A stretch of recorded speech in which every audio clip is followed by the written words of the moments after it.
Good evening प्यारे बच्चों, कैसे हैं आप लोग। I hope you like the videos. तो हम लोग लास्ट क्लास में क्या पढ़ रहे थे, linear equation with two variables, how to find whether it is consistent और inconsistent. If two line intersect each other, it meets at a point, if we get a solution then it is consistent। और दूसरा question क्या हमने देखा था कि if two lines are parallel, okay, so it does not intersect, therefore it is inconsistent। तो matrix method में हम लोगों ने क्या देखा था कि हमें डिटरमिनेंट ऑफ ए क्या आ गया था, 0। तो अगर डिटरमिनेंट ऑफ ए अगर 0 आ जाएगा तो हम लोग ए इनवर्स नहीं निकाल पाएंगे।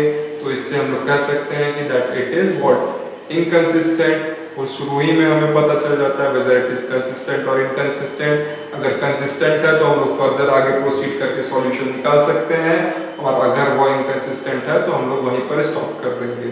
ठीक है, तो अभी हम लोग क्या देखेंगे, 3x3 मैट्रिक्स और how to find X Y Z using matrix method to find X Y and Z. Okay, तो देखेंगे मैट्रिक्स मेथड की मदद से। तो ये आपका लीनियर इक्वेशन विद 3 वेरिएबल्स है ना, और इस ये आपका टाइप 2 में आ जाएगा, जो कि इसका डिफिकल्टी लेवल आपका बढ़ जाएगा। लेकिन हम लोग घबराना नहीं है, हमें सेम मेथड इस्तेमाल करना है। यहाँ पे हम लिख सकते हैं 1 -1 और 1 2 1 और -3 1 1 और 1। ये हमारा क्या हो गया, मैट्रिक्स हो गया। दूसरा मैट्रिक्स क्या हो जाएगा, एक्स वाई और जेड इज इक्वल टू क्या हो जाएगा आपका 4 0 और 2। ठीक है, तो ये कौन सा फॉर्म में है, ax is equal to b।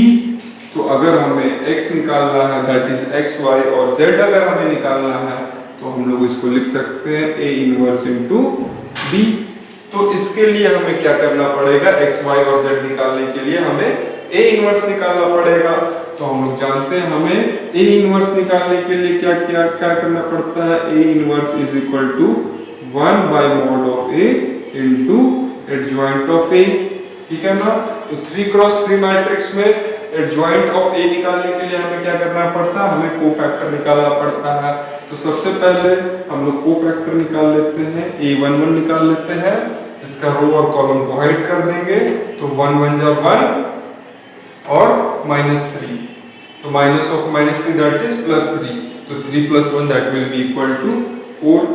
ठीक है, a12 क्या हो जाएगा, ये रो और ये कॉलम हाइड कर देंगे, 2 1 जा 2 और -3 into 1 that is -3। तो माइनस ऑफ -3 that is +3 और +2 will give us +5। Okay, a12 के बारे में बात कर रहे हैं। ठीक है, और a13 क्या हो जाएगा, a13 क्या हो जाएगा, a13 ये और ये रो और कॉलम को हाइड कर लेंगे, 2 1 जा 2 और -1 that is 1। ठीक है, a21 क्या हो जाएगा, 21 क्या हो जाएगा, ये रो और कॉलम को हाइड कर लेंगे, -1 into 1 that is -1 और 1 into 1 that is 1। तो -1 will give us -2 and a22 क्या हो जाएगा, ये रो और ये कॉलम को हाइड कर लेंगे, 1 1 जा 1 और 1 1 जा 1। तो 1 - 1 क्या हो जाएगा, 0 हो जाएगा। a23 क्या हो जाएगा, ये रो और ये कॉलम को हाइड कर लेंगे, 1 1 जा 1 और 1 into -1 जा -1 और माइनस ऑफ -1 दैट इज +1। तो 1 + 1 दैट इज +2। a31 क्या हो जाएगा, ये रो और ये कॉलम को हाइड कर लेंगे, तो ये हो जाएगा 3 - 1 that will be equal to 2। a32 क्या हो जाएगा, ये रो और ये कॉलम को हाइड कर लीजिए, -3 - 2 that will be equal to -5। और a33 देख लेते हैं, a33 ये और ये कॉलम को हाइड कर लेते हैं, 1 1 जा 1 और 2 -1 जा -2 दैट इज +2 + 1 दैट इज 3। तो ये हमें हमारा निकल गया कोफैक्टर। तो हमें पता है कि एडजॉइंट ऑफ ए क्या होता है, एडजॉइंट ऑफ ए कोफैक्टर का क्या होता है, ट्रांसफॉर्म होता है। ठीक है ना, कोफैक्टर का ट्रांसफॉर्म होता है, ठीक है। तो इसको एडजॉइंट ऑफ ए ऐसा लिख सकते हैं 1 1 1 2 1 3 4 इवन है, 1 2 ऑड है तो -5, 1 3 इवन है तो 1 2 1 ऑड है +2 2 2 इवन है 0 2 3 ऑड है -2 3 1 इवन है 2 3 2 ऑड है +5 और 3 3 इवन है +3। इसका क्या होगा ट्रांसपोज, ठीक है। तो ये हो गया आपका एडजॉइंट ऑफ ए, है ना।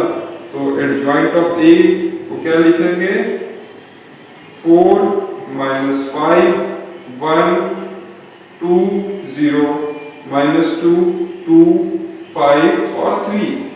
तो ये हमारा क्या निकल गया एडजॉइंट ऑफ ए निकल गया।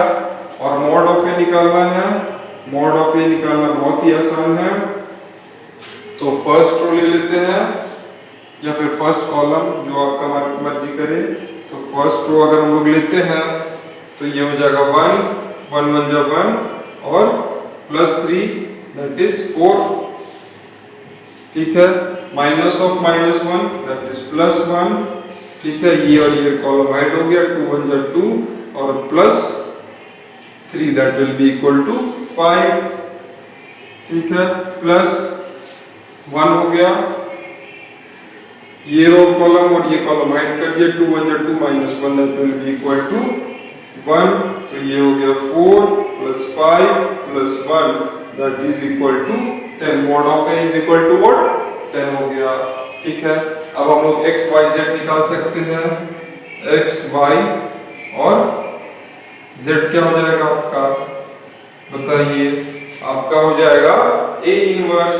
तो 1/10 इनटू एडजॉइंट ऑफ a आपका क्या है 4 2 2 -5 0 5 1 -2 और 3 रो इनटू कॉलम। तो ये क्या था x is equal to a inverse into b। तो b क्या हो गया 4 0 और 2। चलिए देखते हैं 1/10 4 4 जा 16 2 0 जा 0 2 2 जा 4। तो ये हो गया 20 5 4 जा -20 +0 और 5 2 जा +10 1 4 जा 4 2 0 जा 0 और 3 2 जा 6, ठीक है। तो इसको लिख सकते हैं 1/10 ऑफ 20 -10 और +10। तो 1/10 से तीनों को अगर डिवाइड कर देते हैं तो हमारे पास बच गया 2 -1 और 1। तो x y और z का वैल्यू निकल गया हमारा दैट इज 2 -1 और 1। यूजिंग मैट्रिक मेथड हमने फाइंड कर लिया है how to find the value of x y and z। How we have found the value of x y z that is x is equal to 2 y is equal to -1 and z is equal to +1। तो ये question आपको hope बहुत अच्छे से समझ में आया होगा। So if you like the video, so do like, subscribe and share the video, and we will see the next question in our next class. So have a nice day. Thank you very much.